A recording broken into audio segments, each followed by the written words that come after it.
Hey everybody, I'm Steve, and today we're going to work on one of my favorite songs from the mid-1980s, Rod of Iron by Lizzy Borden. I'm going to show you all the rhythm guitar parts for the song, and I'm also going to finally reveal the mystery of the King Shabool. I'm going to play the intro for you, and we'll break it down. Ready?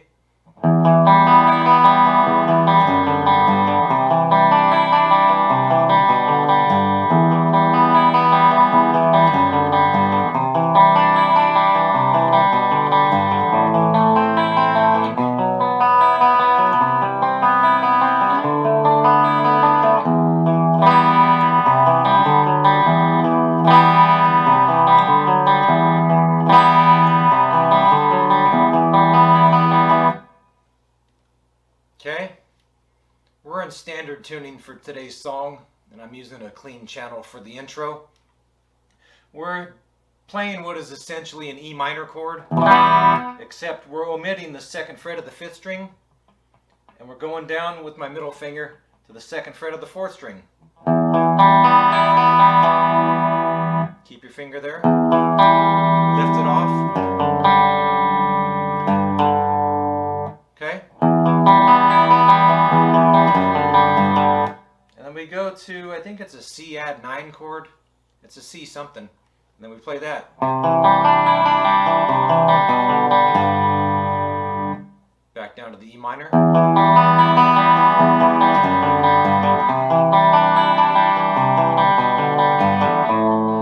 And then we go to an A minor. B. C. D. Make sure for the B, C, and D chords, we're fretting all 3 strings and only the top 2 are open.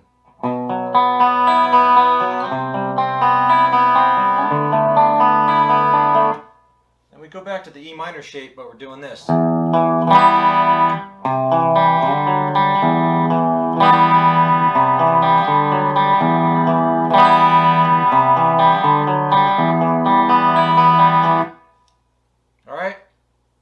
This is where the vocals kick in, and we just continue playing.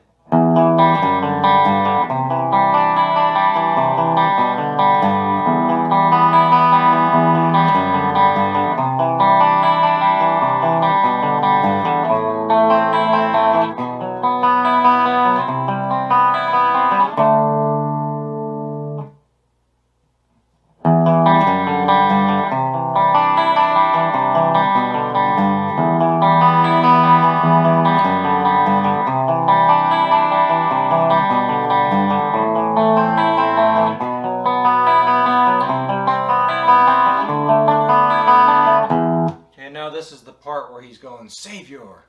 Then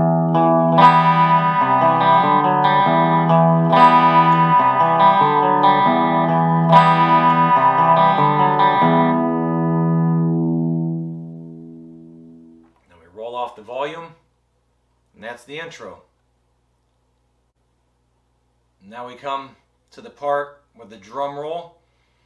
I count it as 4 measures, but we're going to start our count when the guitar comes in, okay? And it's kind of a weird count to me. In total, I count it as 15.5. But if we omit the drum count and just start our count with the guitar, it comes out as 11.5 to me. And I'll show you how I count it. And also, I'm palm muting the open E, but I'm also muffling it here at the 2nd fret. That kind of sounds like what they're doing. Okay? So I count it like this. 1, 2, 3,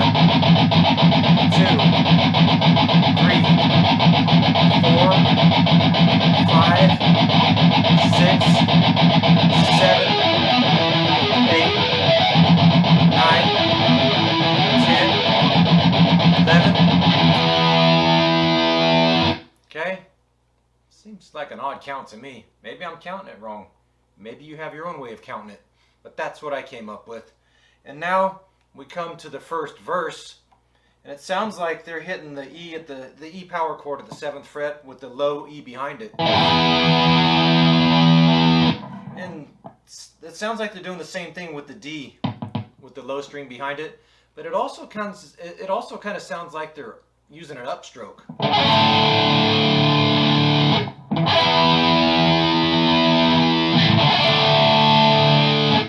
Unless you could play it the other way. I doubt if you're playing it on stage, some guy's going to be in the crowd and go, no, you can't do that. You have to use an upstroke. I don't know, do what you want. But that's kind of what it sounds like to me. So...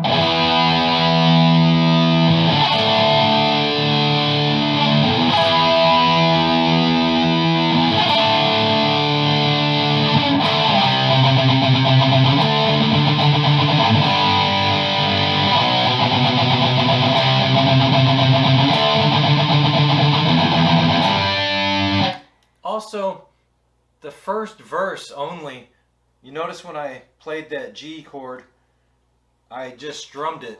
I didn't alternate pick it. It sounds like they're just strumming that chord with some open strings behind it.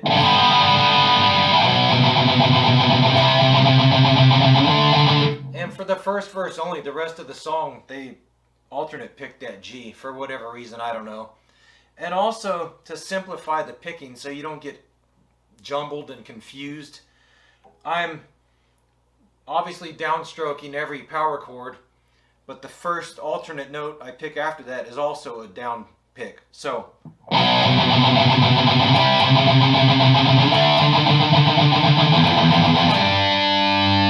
okay, now we come to the chorus. Alright, so in the chorus he sings, "King of Kings shall rule with the rod of iron." But when I first heard this song, when it came out, I was like, I don't know, 14, 15 years old or whatever at the time.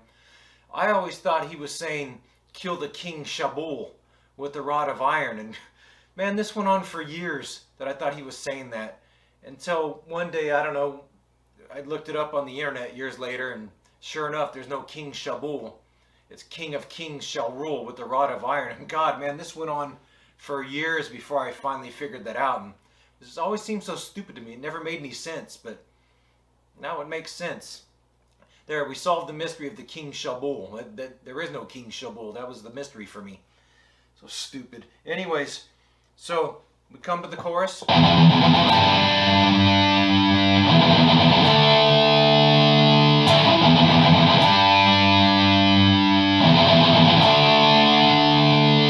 Back to the verse.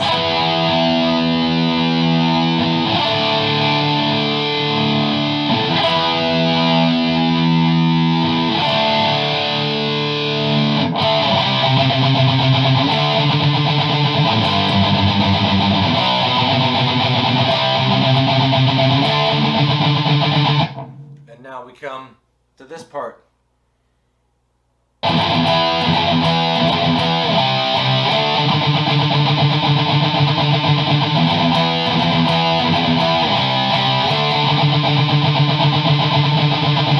You can play those E power chords right there with the downstroke or an upstroke. Sometimes I catch myself doing it either way.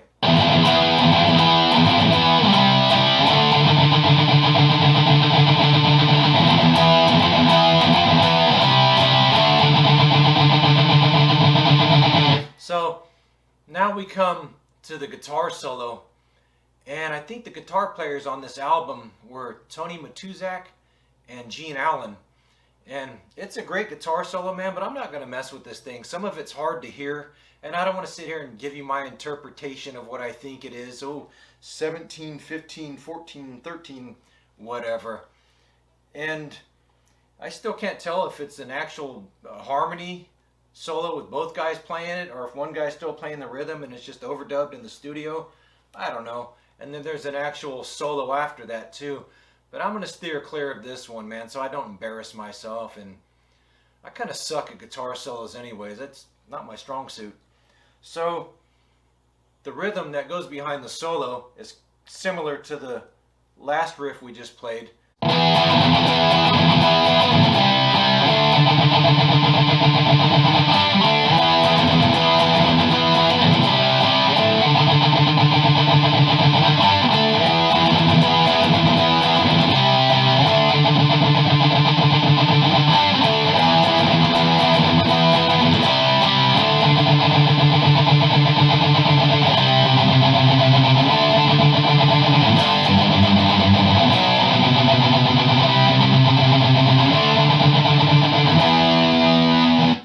Those chords in there.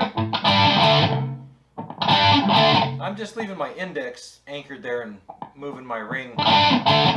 That's all it is. Okay, now we come to the final verse of the song, which is the same as the others.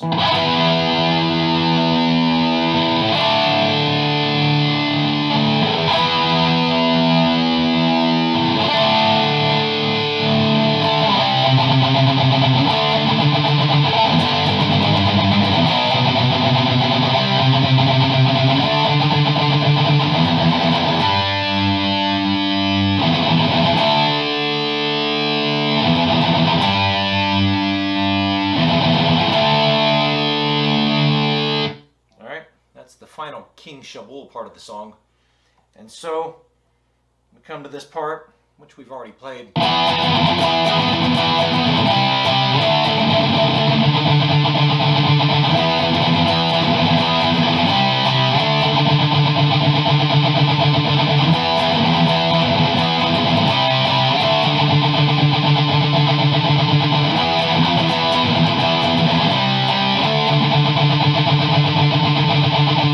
Okay, so now this is the part. So those first two we just played, he was singing over. The second two we played is when he starts going, whoa.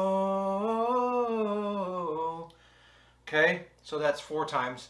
And then the next part is when his voice goes up higher, whoa.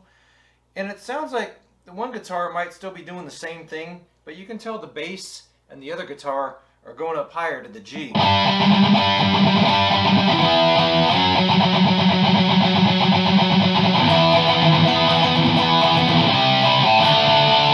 Okay, so when we go up higher like that, if you're the only guitar player, maybe it's easier to play the higher chord there, so you know where you're at in the song, you know, keeping in line with the vocals and stuff.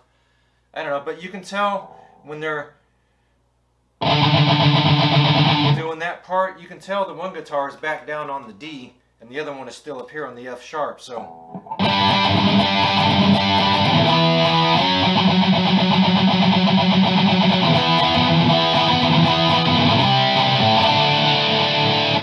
You do whichever one you want. Again, I doubt some idiot's going to be in the crowd going, no, you can't do that. You have to pick it here. Do what you want. But you'll also notice that I ended on that cowboy D chord. Because if you watch the Murderous Metal Roadshow, you can see guitar players Alex Nelson and Gene Allen, who plays on the record, both play that cowboy chord, the D chord, as opposed to the one up here. And so I'm going to go with Gene Allen on this one. And it's hard to see what they do afterwards, but I think they play this chord because it sets us up for the lick that comes next. So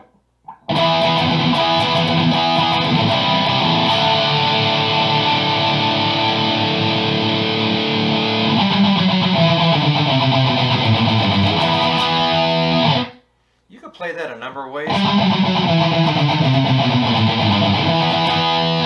but since they end with that cowboy chord,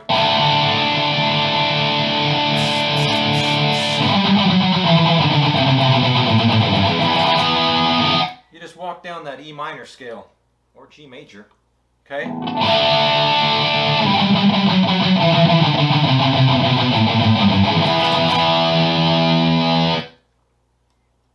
So that's it. That's the whole song. We learned all the rhythm guitar parts for Rod of Iron today. And we finally solved the mystery of the KingVZap. Now I can sleep tonight. And hopefully you can too. Thanks for watching, and I'll see you next time.